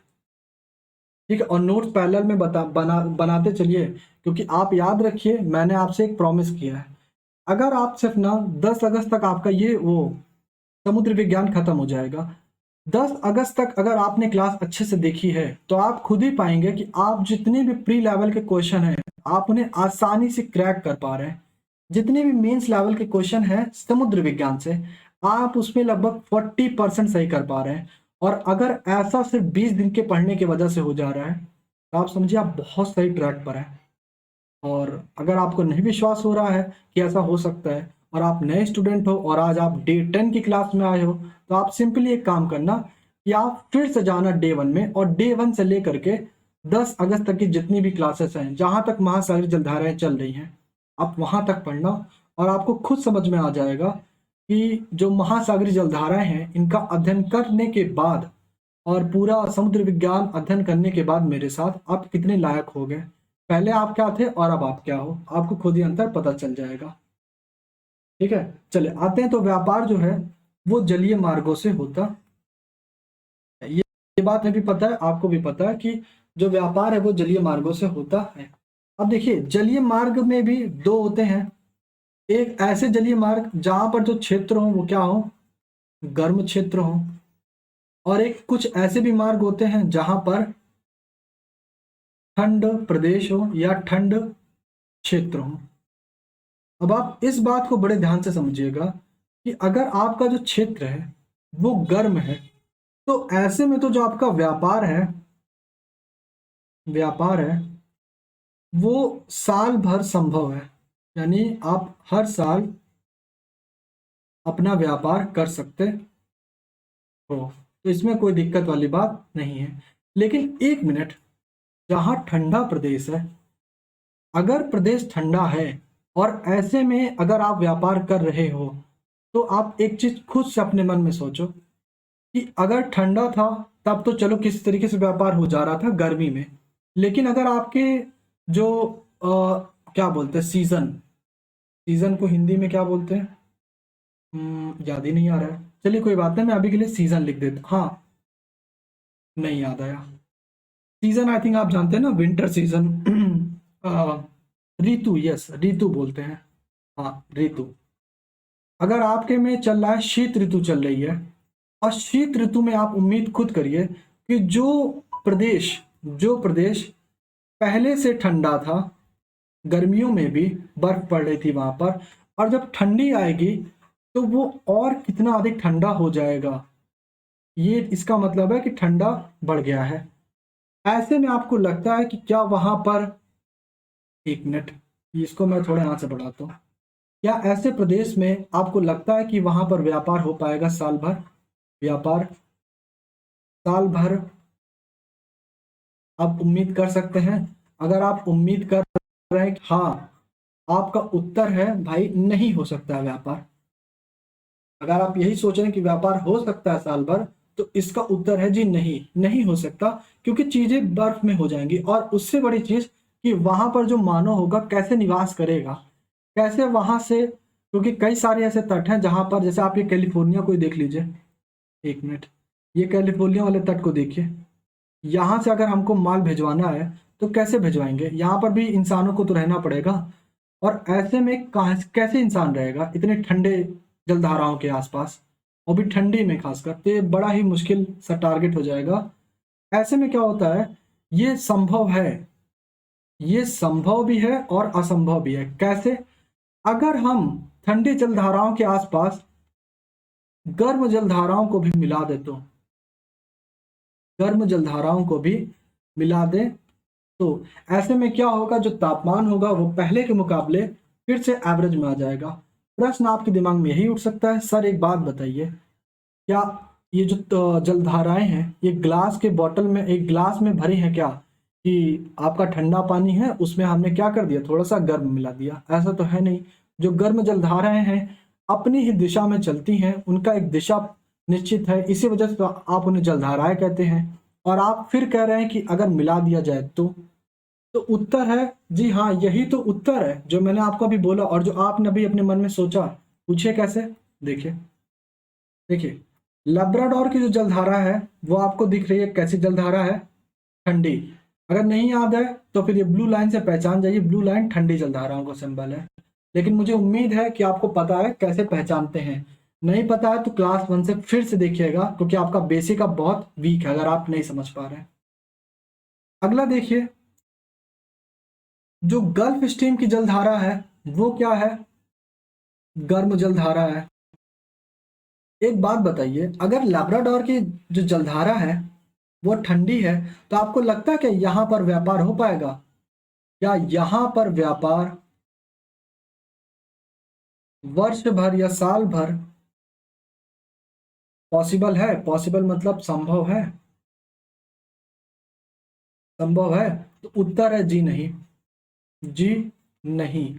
लेकिन अगर आप ध्यान से देखिए तो यहाँ पे आ रही है गल्फ स्ट्रीम की जलधारा, जो कि एक गर्म है, यानी कि ये क्या करेगी, यहाँ के तटों को गर्म कर देगी, और इसका प्रभाव काफी हद तक, लगभग यहाँ तक तो पड़ ही जाएगा आराम से। इससे क्या होगा कि जो ठंडी जलधारा है उसमें आपका क्या मिल जाएगा, गर्म जलधारा। जब ठंडी जलधाराएं और गर्म जलधाराएं मिलती हैं तो कई बार एक नई जलधारा का निर्माण होता है, जैसे लैब्राडोर और गल्फ स्ट्रीम के मिलने से न्यू फॉक, जिसको इंग्लिश में हम ऐसे लिख सकते हैं न्यू फॉकलैंड, जलधाराओं का निर्माण होता है। जो कि, एक मिनट, काफी गंदा हो गया है, रुकिए इसको थोड़ा सा इरेज करता हूँ। उम्मीद है आप समझ गए होंगे। हाँ, तो यहाँ पर आपका, यहाँ मैं नंबरिंग कर देता हूँ, न्यू फॉकलैंड, यहाँ पर आपका न्यू फॉकलैंड की जलधारा उत्पन्न होती है, जो कि ना बहुत अधिक गर्म होती है ना बहुत अधिक ठंडी होती है, इतना होती है कि जहां पर आप आसानी से व्यापार कर सको। तो ऐसे क्षेत्रों में क्या हो जाता है फिर, लगभग ऐसे क्षेत्रों में ये संक्रमण क्षेत्र बन जाता है, ये आपका संक्रमण क्षेत्र बन जाता है, जिससे आप आसानी से क्या कर सकते हो, व्यापार। उम्मीद है आपको ये बात समझ में आ गई होगी। तो ये पॉसिबल है, ये संभव है कि अगर ठंडी जलधाराओं में गर्म जलधाराएं आकर मिल जाती हैं, तो ऐसे में कई बार वहां पर हम आसानी से व्यापार कर सकते हैं।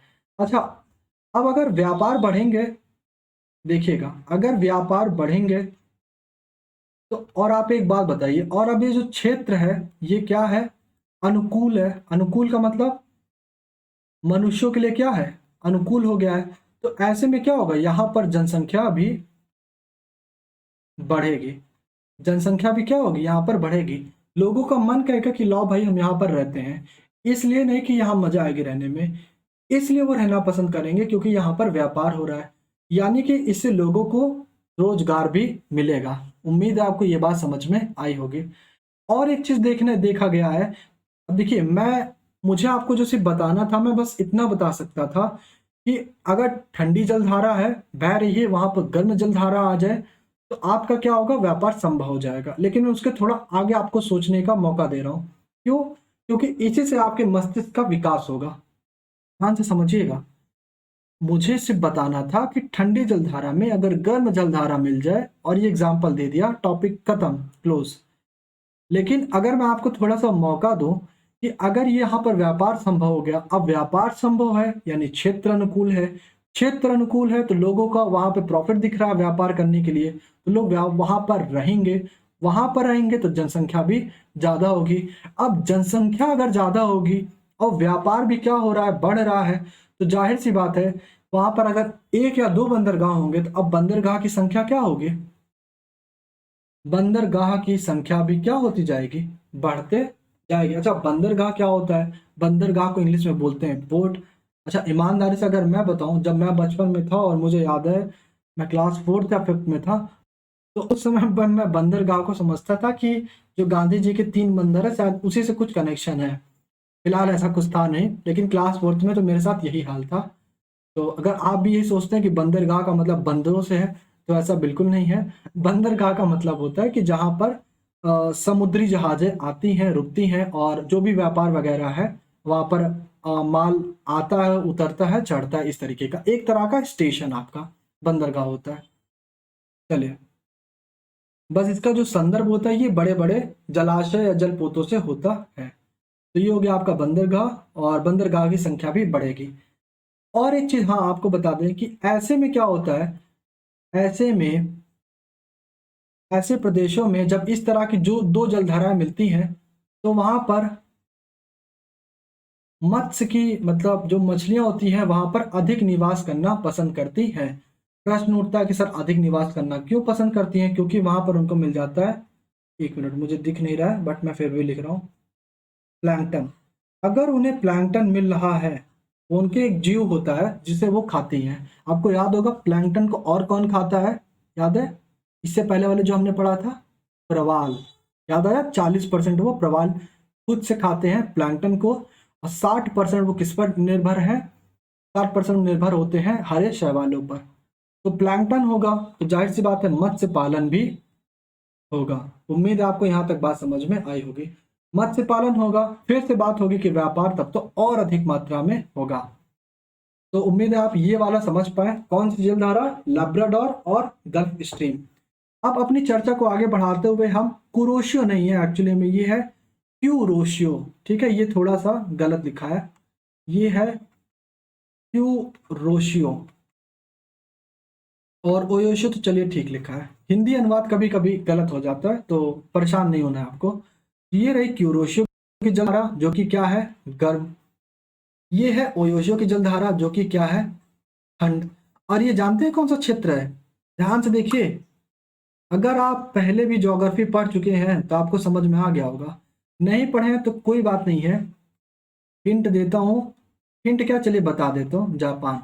वैसे अगर आपको हिंट जानना है तो हिंट के लिए समझ लीजिए Shinchan, Doraemon, dragon ball super, etcetera. ये आपके हिंट हैं, क्योंकि यहीं पर जितने एनिमीज होते हैं, एनिमीज नहीं सॉरी, एनिमे, ये मोस्टली यहीं पर बनते हैं।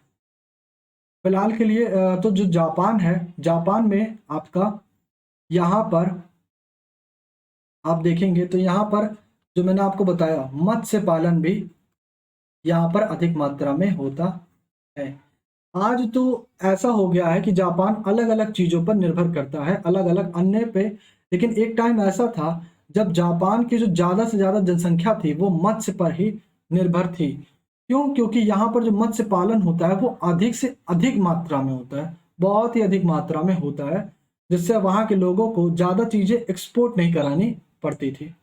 उम्मीद है आपको ठंडी और गर्म जलधाराओं के मिश्रण से जो स्थान में व्यापार होता है वो तो समझ में आया होगा। उसके अतिरिक्त आपको ये सारी चीज़ें भी समझ में आई होंगी कि और क्या-क्या प्रभाव पड़ते हैं, और जो प्रभाव यहाँ पड़ते हैं वही सारे प्रभाव यहाँ पर भी पड़ेंगे। बंदरगाह अधिक होंगे, जनसंख्या भी रहेगी अधिक, ये सारी चीज़ें होती हैं। चलिए आते हैं नेक्स्ट पे। अब आते हैं समुद्री भंवर पे। देखिए, समुद्री भंवर की जो शुरुआत ही हो जाती है वो लगभग 1498 के हिसाब से, आपको मैं रिकॉल कराता हूँ। आपने एक कहानी सुनी होगी बचपन में। कहानी क्या, वो एक ओरिजिनलिटी थी। एक नाम था, मैं लिख रहा हूँ, अगर आप मेरे लिखते ही आप बोल दिए तो आप समझ जाइए कि आपने कभी ना कभी इसके बारे में सुना है। Christopher Columbus. मुझे एग्जैक्ट सन नहीं याद आ रहा है, जहां तक याद आ रहा है 1498 में वास्को डिगामा निकला था भारत की खोज के लिए। ऐसे ही क्रिस्टोफर भी किसी सन में निकला था, इसी के आसपास था, एग्जैक्ट याद नहीं आ रहा है। यहाँ पर आप अपनी कॉपी में या नोट्स में सन डाल लीजिएगा। ठीक है, मैं टीम मेंबर से बोलता हूँ कि वो कमेंट सेक्शन में रिप्लाई कर देंगे कि कितना कौन सा सन था। ठीक है, तो क्रिस्टोफर कोलंबस ने किसी पर्टिकुलर सन में गया था वो, हम्म उत्तरी अटलांटिक महासागर से, उत्तरी अटलांटिक महासागर को वो पकड़ कर कहाँ गया था, भारत की खोज करने।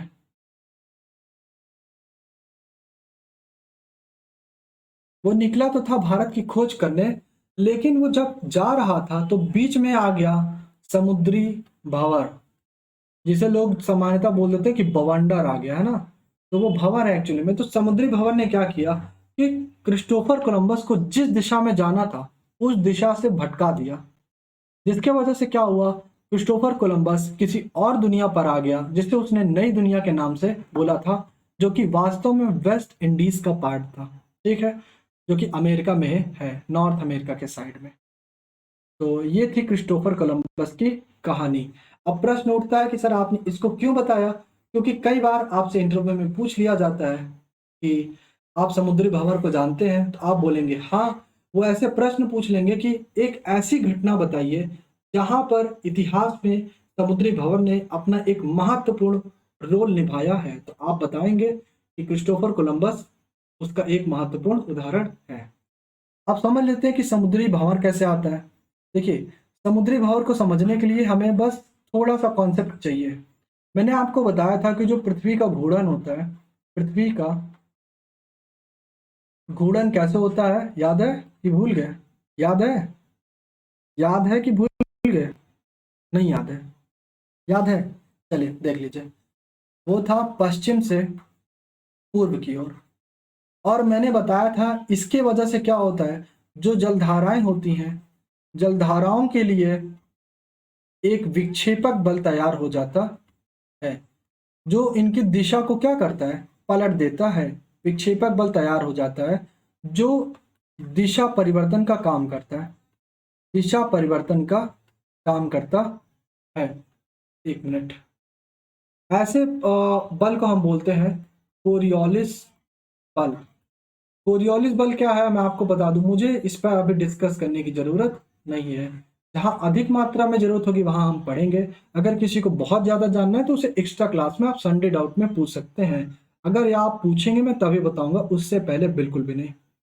ठीक है।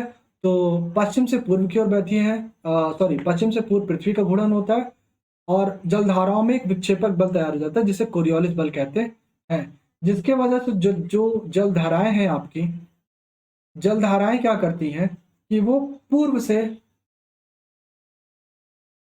पश्चिम की ओर बहने लगती है। अब होता क्या है कि कोरियोलिस बल के कारण, कोरियोलिस बल के कारण कई बार जो आपकी महासागरीय जलधाराएं हैं, महासागरीय जलधाराएं हैं, वो एक तरह का ऐसे चक्राकार बना लेती हैं और इस चक्राकार में एक तरह का भंवर आ जाता है।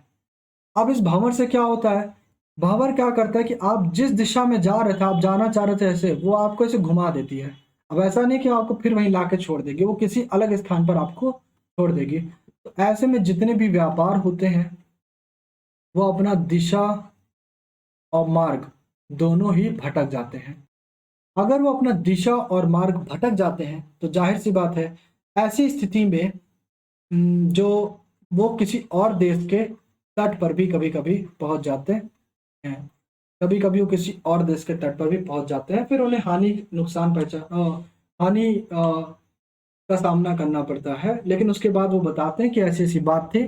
फिर बाद में ये देखा जाता है कि अगर ये सब सही है तो उन्हें छोड़ दिया जाता है। ये दूसरे देश के ऊपर निर्भर करता है कि उनका संबंध जहां से व्यापार हो रहा था उस देश के साथ कैसा है। कई बार तो वो छोड़ते ही नहीं है। आपको उम्मीद है कुछ एग्जाम्पल याद आ रहे होंगे, अगर याद हो गए हो तो बहुत अच्छी बात, नहीं याद आए तो पूछेगा। और एक चीज मैं बताना चाहूंगा कि जब मैं समुद्री भंवर की बात की तो आप ना गूगल करिएगा, पता करिएगा कि समुद्री भंवर ऐसे कौन कौन से ऐसी कौन कौन सी जहाजें हैं जो प्रमुखता थी इसकी वजह से डूबी हुई हैं। अगर आपको मिल जाता है तो बहुत अच्छी बात, वरना मुझसे पूछेगा, मैं तो बताऊंगा ही। चलिए, अब आता है उद्योगों पर महासागरीय धाराओं का प्रभाव।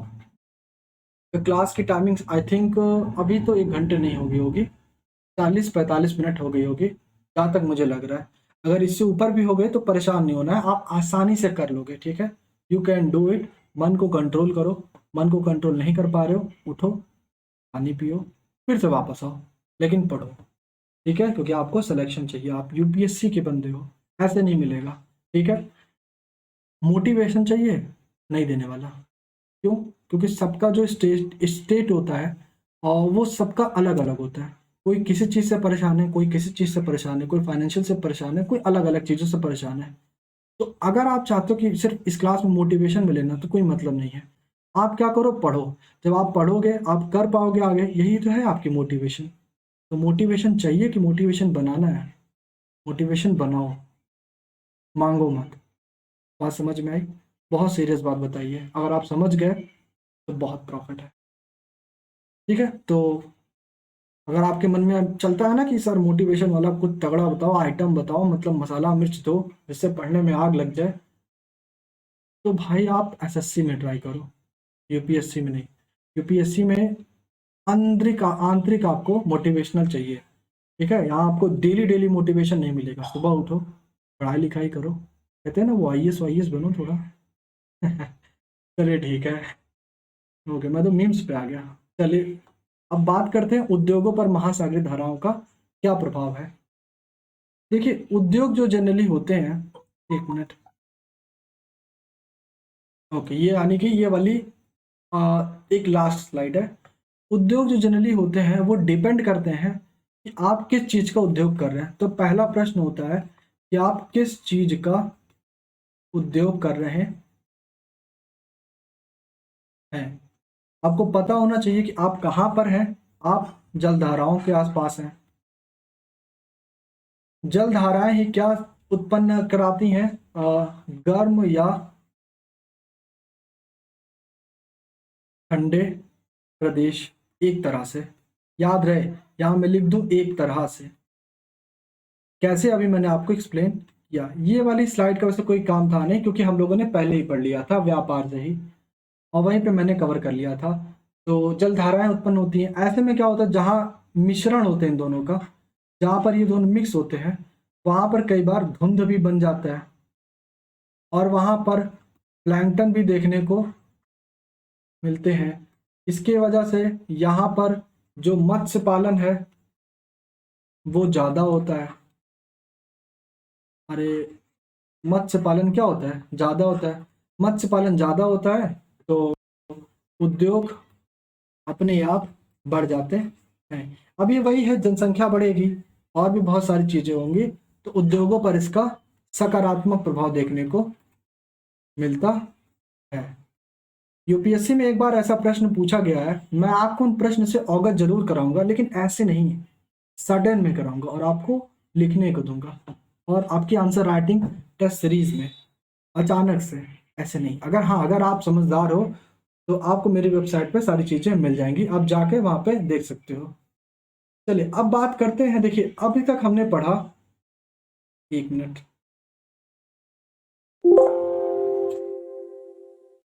अगर आप ध्यान से देखेंगे, एक मिनट रुक जाइए, वेट, ठीक है, सब प्रॉपर है।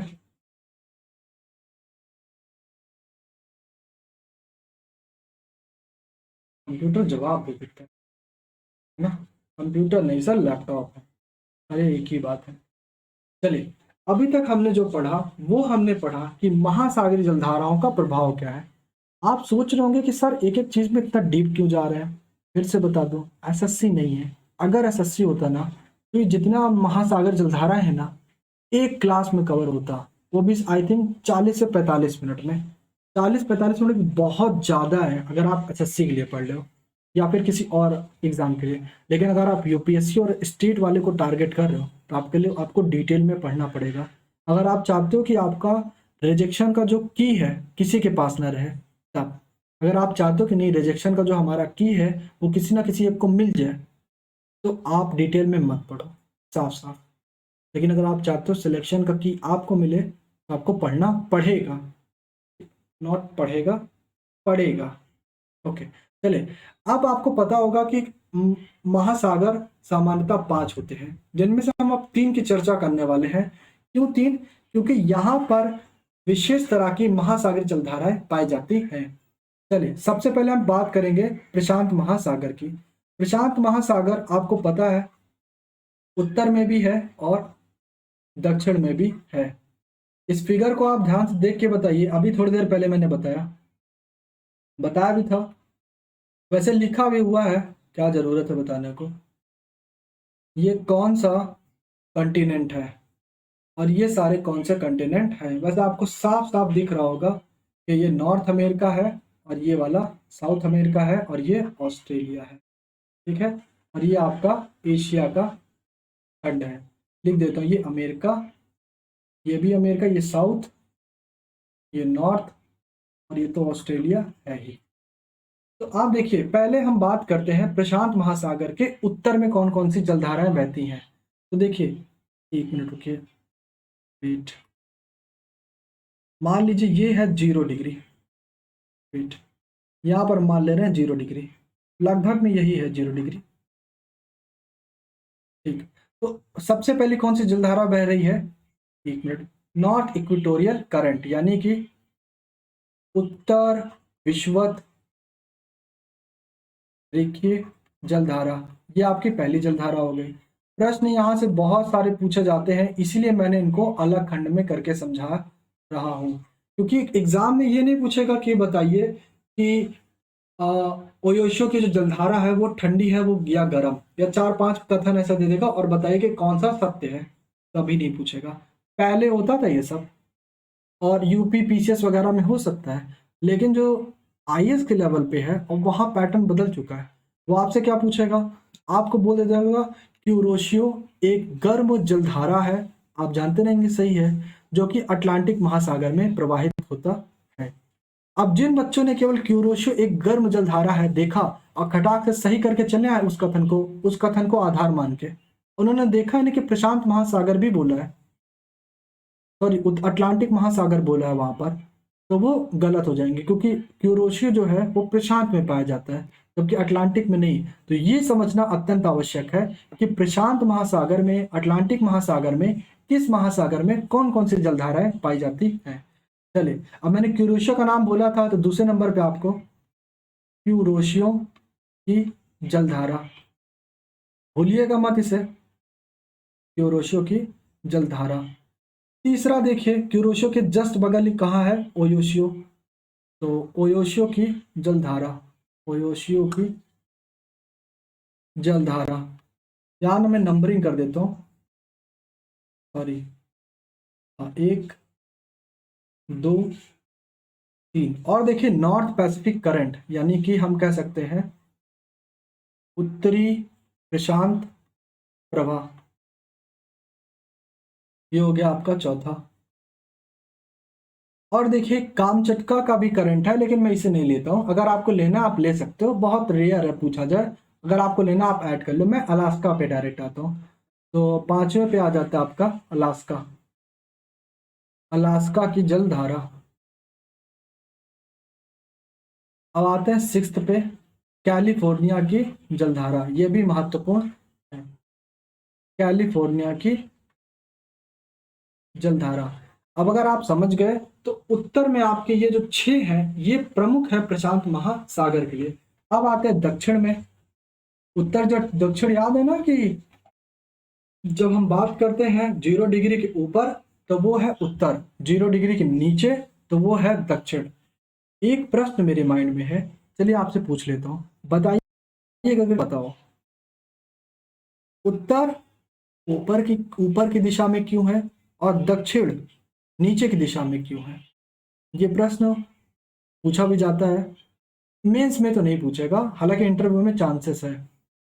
मुझे याद है कि एक मैंने इंटरव्यू देखा था, शायद दृष्टि में ही था, वहाँ पर एक सर थे, उन्होंने पूछा था कि उत्तर ऊपर की ओर क्यों है एक ऑफिसर से, और जो दक्षिण है दक्षिण की ओर क्यों है। इसके पीछे एक पूरा बैकग्राउंड है, वैसे ऑप्शनल वालों के लिए है ये, लेकिन अगर आप जानना चाहेंगे तो मैं आपको बता दूंगा, लेकिन उससे भी पहले कि आप खुद से कोशिश करिएगा, ठीक है। डाउट होता है संडे में पूछेगा, मैं बता दूंगा, लेकिन प्रश्न अच्छा है। उत्तर उत्तर में ही क्यों है यानी ऊपर की ओर क्यों है, दक्षिण दक्षिण में ही क्यों यानी साउथ ओर 0 डिग्री के नीचे ही क्यों है। चले, तो अब बात करते हैं दक्षिण की। तो देखिए यहाँ पर आपको ईस्ट ऑस्ट्रेलिया करंट मिल जाएगा, यानी कि पूर्वी ऑस्ट्रेलिया की जलधारा, पूर्वी ऑस्ट्रेलिया की जलधारा बहुत महत्वपूर्ण है। हल्के मत लीजिएगा कि सर मुझे तो सारा दिख रहा है, मुझे तो याद करने की कोई ज़रूरत नहीं है, ये गलत है। अगला आपको मिल जाएगा, ये नंबर 1 को तो मैं लिखना भूल ही गया, नंबर 1। अगला आपको मिल जाएगा पेरू की जलधारा, कहाँ बहती है पेरू की जलधारा, प्रशांत महासागर में, पेरू की जलधारा। तीसरा और अंतिम आपका साउथ इक्वेटोरियल करंट, यानी कि दक्षिण विषुवत रेखीय जलधारा। तो लगभग लगभग 6 इधर से और 3 इधर से आपके पास प्रशांत महासागर में 9 ऐसे जलधाराएं हैं जो आपके दिमाग में बैठे होने चाहिए। क्यूरोशियो ओयोशियो एक तरफ पे, अलास्का कैलिफोर्निया एक तरफ पे, ईस्ट ऑस्ट्रेलिया और पेरू एक तरफ पे, इस तरीके से, और नॉर्थ इक्वेटोरियल और साउथ इक्वेटोरियल एक तरफ पे। अगर आपको इस तरह का चीजें पैटर्न बच जाए दिमाग में तो आप समझिए बहुत बढ़िया करने वाले हैं, बोलने वाले हैं आप जिसे हम बोलते हैं, ठीक है। तो ये था आपका प्रशांत महासागर में। हाँ, एक प्रश्न और जो मैं नहीं कराने वाला, अब आपको बताना है कौन सी गर्म जलधारा है और कौन सी ठंडी। ये आपका होमवर्क रहेगा, आपको अपने नोट्स में लिखनी है, ऐड करना है। होमवर्क में क्या है, आपको ऐड करना है कौन सी गर्म और कौन सी ठंडी जलधारा है। इस बात को अपने मन में बसा लीजिएगा कि आपको ये बात जानना है कौन सी गर्म है और कौन सी ठंडी। अब आते हैं अटलांटिक महासागर में, तो इसमें भी उत्तर में भी हम बात करेंगे और दक्षिण में भी बात करेंगे। देखिए अभी तो शुरुआत है, इसलिए मैं आपको मैप से दिखा दे रहा हूँ। आगे चलकर ये सब मैप आपकी जरूरत नहीं पड़ेगी, डायरेक्ट आपको भी हाथ से बनाना है, मुझे भी आपके साथ हाथ से बनाना है। चलिए पहले नंबर पे देखते हैं। देखिए 1 मिनट, मार्क ये रहा। सबसे पहले आपको उत्तर विषुवत रेखीय मिल जाएगी, उत्तर विषुवत रेखीय जलधारा, उत्तर विषुवत रेखीय जलधारा। अगर किसी को अभी तक कंफ्यूजन है कौन सी गर्म ठंडी, क्लास 1 को फिर से देखिए। दूसरा है गल्फ स्ट्रीम की जलधारा, गल्फ स्ट्रीम की जलधारा, रुकिए नंबरिंग करना भूल गया, जलधारा। तीसरा यहां लिख देता हूं, ये है पहला, ये है दूसरा, लेब्राडोर है तीसरा। तो लेब्राडोर है तीसरा। अच्छा एक प्रश्न ये भी होता है कि ये जो जलधाराएं हैं, इन जलधाराओं का नाम, जैसे गल्फ स्ट्रीम का नाम गल्फ स्ट्रीम क्यों है, पूर्वी ग्रीनलैंड की जलधारा का नाम पूर्वी ग्रीनलैंड क्यों है, इसकी भी चर्चा हम करेंगे, लेकिन इसको इस क्लास में नहीं, एक अलग क्लास में हम करेंगे। वो हमारी पूरी ओशिनोग्राफी की 1 से 2 घंटे की क्लास होगी, हो सकता है 3 घंटे की क्लास, जिसमें हम सारे बोनस वाली चीजें कवर करेंगे। वहां पे मैं आपको हर एक चीज बताऊंगा किस लिए किस धारा को ये नाम दिया गया है, लेकिन सिलेबस के लिए ये बहुत अधिक महत्वपूर्ण नहीं है, इसीलिए मैं उसे बोनस सेक्शन में कवर करूंगा। चलिए चौथा पर आते हैं। चौथा अगर आप देखिए तो पूर्वी ग्रीनलैंड की, आ गया मार्कर ये रहा। चौथा है पूर्वी ग्रीनलैंड की जलधारा, पूर्वी ग्रीनलैंड की जलधारा। थोड़ा और धैर्य बनाइए, बस क्लास ओवर होने को है, पानी पी लीजिए तब तक, ठीक है। पानी पीने में कोई मना नहीं है, बिस्किट हो तो वो भी खा लीजिए और खिला भी दीजिए, ये तो है ही नहीं आप। लाइक तो हो नहीं रहा है, बिस्किट कहाँ से खिलाएंगे, है ना। लाइक नीचे कैसे होता है लाइक बता दें, वैसे मुझे बनाना भी नहीं आता, नहीं कैसे होता है ऐसे, हाँ ऐसे ही होता है, लाइक होता है। इस पे तो आपसे क्लिक हो नहीं रहा है, हाँ डिसलाइक पर भी ऐसे करके चले आएंगे, इस पे करके चले आएंगे, कैसे होता है, अरे अब होता है, बस होता है। लाइक तो हो नहीं रहा है, बिस्किट अलग की बात है, शेयर कर ही नहीं रहे हैं, ठीक है। कर दीजिए, कर दिया करिए, ठीक है। अगर आपको क्लास समझ में आ रही है, नहीं आ रही है तो बेखौफ होकर मत करिए, इवन लाइक भी मत करिए, लेकिन अगर क्लास समझ में आ रही है, कुछ नया सीख रहे हैं, अगर आप रिवाइज हो रहा है आपका, तब करिए, अदरवाइज बिल्कुल नहीं, ठीक है। हाँ वैसे सपोर्ट करता कौन है, जरूरत तो है, जरूरत है, ये नहीं कहूँगा कि जरूरत नहीं, जरूरत तो है। फिलहाल के लिए बात करते हैं नॉर्वेजियन की जलधारा। तो ये हो गया आपका नॉर्वेजियन की जलधारा, मैं भी कहाँ भटक जाता हूँ, ओके। नॉर्वेजियन की जलधारा और आपकी कनारी की जलधारा, कनारी की जलधारा, और एक और है आपका 7वें नंबर पे उत्तरी अटलांटिक प्रवाह, उत्तरी अटलांटिक प्रवाह। तो ये 7 हैं लगभग महत्वपूर्ण, तो नाम लिख देते हैं सबका, 1 2 3 4 5 6 और 7। इन चक्रों को आप देखिएगा कि किस तरीके से बनते हैं। अभी भंवर पे हम एक क्लास और लेंगे, लेकिन अभी नहीं, वहां पर हम बताएंगे कि भंवर डिटेल में कैसे बनते हैं, मतलब एक एक चीज पूरा वीडियो के थ्रू। चलिए अब आते हैं दक्षिण में। दक्षिण में आपको सबसे पहले दिखेगी साउथ इक्वेटोरियल करंट, यानी कि दक्षिण विषुवत रेखीय जलधारा, दक्षिण विषुवत रेखीय जलधारा। ये तो बड़ा ही सामान्य सा था, इसमें कोई दिक्कत ही नहीं है। दूसरे प्रश्न पर आइए, दूसरे तथ्य पर, तो दूसरा है ब्राजील की जलधारा। नहीं दिख रहा है, देख लीजिए, पहले नंबर पे है साउथ इक्वेटोरियल करंट, दूसरा है ब्राजील की जलधारा, ये ब्राजील के नाम पर रखा गया है। तीसरा है यहाँ से जो पछुआ प्रवाह वाली आती है, तो इनको हम बोल सकते हैं, हाँ पछुआ प्रवाह। और चौथा आपको जो मिल जाता है ये तीसरा साउथ अटलांटिक वाली, और चौथा है बेंगुला की जलधारा। अच्छा एक दिक्कत है, ये मैं पूछने वाला था आपसे, बेंगुला की जलधारा की, बेंगुला की जो जलधारा है वो ठंडी है कि गर्म, फिलहाल मैं पूछ नहीं सकता क्योंकि यहाँ पर ब्लू से बना हुआ है, यानी कि ठंडे है, तो ये तो आपको पता है। तो आपको लिख लेना है कॉपी में कौन कौन सी ठंडी है और कौन कौन सी गर्म है। देखिए अगर आपने मन में बसा लिया कि ये इन तटों से होकर गुजरती है, जैसे ब्राजील की जलधारा कहाँ गया, ब्राजील की जलधारा कहाँ से गुजरेगी, ब्राजील से होकर के, गल्फ स्ट्रीम की जलधारा कहाँ से होकर गुजरेगी गुजरेगी ये उत्तरी अमेरिका से होकर गुजरेगी। लेब्राडोर भी उत्तरी अमेरिका के आसपास, ग्रीनलैंड के पास, नॉर्वेजियन इधर से गुजरेगी। और कैनारी की भी जलधारा लगभग ये अफ्रीका का साइड है, पश्चिमी अफ्रीका की तरफ। बेंगुला की भी जलधारा पश्चिमी दक्षिण अफ्रीका की तरफ। तो अगर आप अपने मन में ऐसे बना लेंगे ना, तो आपको भूलेगा ही नहीं कि कहाँ कौन सी जलधारा कहाँ से निकलती है। लेकिन रिवीजन फिर भी मस्ट है। ये है अब आपकी लास्ट स्लाइड, जिसमें आपको हिंद महासागर की जलधारा देखनी है। देखिए, कई बार एग्जाम में कह देता है कि हिंद महासागर के उत्तर में कौन सी जलधाराएं पाई जाती हैं। प्रश्न आपको दे देगा, जैसे आपको प्रश्न दे दिया, उसमें ऑप्शन देगा अगुल हास की जलधारा, अगुल हास की जलधारा। मान लीजिए मैं आपको ये ऑप्शन दे रहा हूँ, अगुल हास की जलधारा, और दूसरा ये पहला हो गया अगुल हास की, कहाँ गया,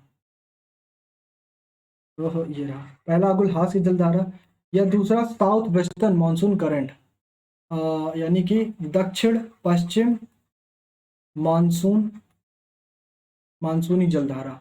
देखिए, इसके बारे में मैंने आपको बताया था कि इस पर हम विस्तार से चर्चा करेंगे जब हम पढ़ेंगे भारत का मानसून, कैसे सोमालिया की जलधारा 2 बार अपना रूप चेंज करती है। अब इसी में पूछेगा कि बताइए कि ये दक्षिण की ये साउथ की जलधारा है, सॉरी ये उत्तरी जलधारा है प्रशांत वो हिंद महासागर की, कि ये उत्तरी जलधारा है। आपके पास 3 सेकंड है, जल्दी से बताइए। नंबर 1 लिखिए पहले वाले के लिए, नंबर 2 लिखिए दूसरे वालों के लिए। समय शुरुआत होता है अब। 3, 2, 1, समय समाप्त। अगर आपने किसी का भी जवाब दिया 1 और 2 तो आप गलत है। पूछे क्यों? क्योंकि जो हिंद महासागर है, आपको ये डिग्री याद है? अगर नहीं याद है तो पता करिएगा ये कौन सी डिग्री है। आप अपने आप खुद ही समझ जाएंगे कि जो उत्तर की बात करें तो उत्तर में लगभग ना के बराबर होती है हिंद महासागर। जब ना के बराबर होती है तो आप ऐसे में ज्यादा विस्तार से इसके बारे में चर्चा नहीं करेंगे। हालांकि एक विश्लेषण यहाँ पर है, वो भी बता दूं, दक्षिण पश्चिम मानसूनी जलधारा को लेके, उस पर मैं आपसे चर्चा करूंगा। लेकिन फिर से वही बात है कि यहाँ पर नहीं, भारत के मानसून पर। चलिए अब आते हैं तीसरे पे। तीसरा है आपका साउथ इक्वेटोरियल करंट, यानी कि दक्षिणी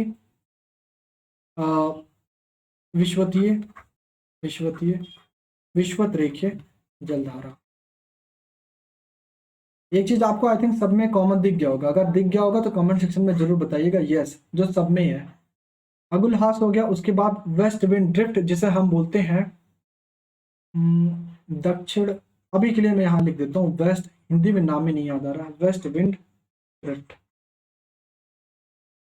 और बाकी आपको दिखा ही था ये पूर्वी, देखिए ऑस्ट्रेलिया करंट लिखा है तो इसे ऑस्ट्रेलिया में समझ रखिए।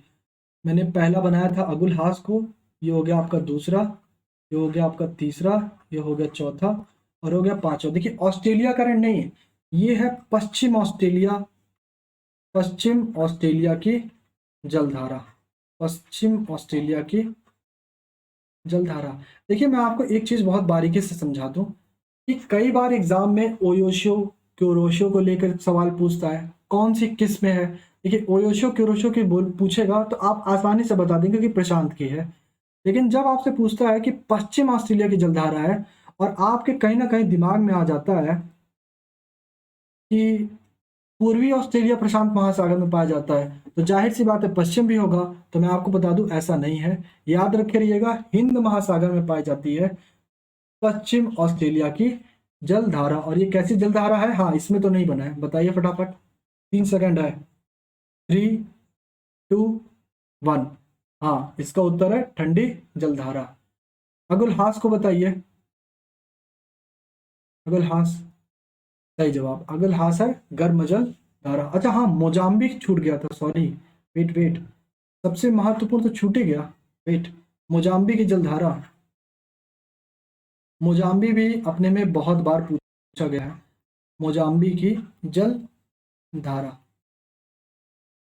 अब देखिए, अब बात को सुनिए, लेकिन 1 मिनट, आपको होमवर्क दे दिया जाए तब बात को सुना जाता है। आज आपको मेंस के लिए देना है, तो मेंस के लिए मैं आपको देता हूँ। और अभी आपका जो मोड है वो बता दूं, मोड है आपका इजी। अभी आप इजी लेवल पे चल रहे हो, इंटरमीडिएट पे नहीं हो, लेकिन आप इजी लेवल ही करके पाओगे कि आप बहुत कुछ सीख गए हो। तो इजी लेवल पे मैं आपको एक प्रश्न देता हूँ, 1 सेकंड का समय दीजिए। महासागरीय जलधाराओं का प्रभाव बताइए। देखिए ये प्रभाव बताइए कह रहा है, ये आपसे ये नहीं कह रहा कि महासागरीय जलधाराएं क्या है। जिसमें आपको अगर इंट्रो देना है तो आप दे सकते हैं, और इसमें आपको 250 वर्ड्स मिलते हैं, 250 वर्ड्स में आपको इसका रिप्लाई करना है। तो आपको बताना है महासागरीय जलधाराओं का प्रभाव क्या है, उनके प्रभाव की चर्चा आपको करनी है। ये है आपका होमवर्क। अब इससे पहले कि हम आज के सेशन को एंड करें, कुछ चीज़ें हमें समझ लेनी चाहिए। वो चीज़ें क्या है? हमने महासागरीय जलधाराओं का पार्ट 1 किया, पार्ट 2 किया, पार्ट 3। अगर इन 3 पार्टों को आपने अच्छे से कर लिया मेरे साथ, तो मुझे उम्मीद है आपको कहीं पर भी कोई डाउट नहीं होने वाला है। आपके क्वेश्चंस भी लगभग लगभग सॉल्व हो जाएंगे। और अब आपको महासागरीय जलधाराओं में लगभग में कुछ और चीज़ें नहीं पढ़नी है। प्रश्न को सुनिएगा, लगभग, सॉरी कथन को सुनिएगा, वो है लगभग, क्योंकि चीज़ें कभी ख़त्म नहीं होती हैं। अब एक चीज़ और जो लास्ट में मैं बताता हूँ, वो ये है, वेट, संस्कृत आती है? पढ़िए पढ़िए, वैसे मुझे भी नहीं आती। बोलते हैं ना शो ऑफ,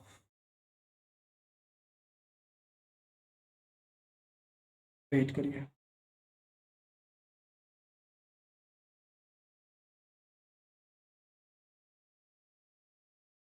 तो हम इस पर 1 मिनट रुकेगा, चर्चा करते हैं।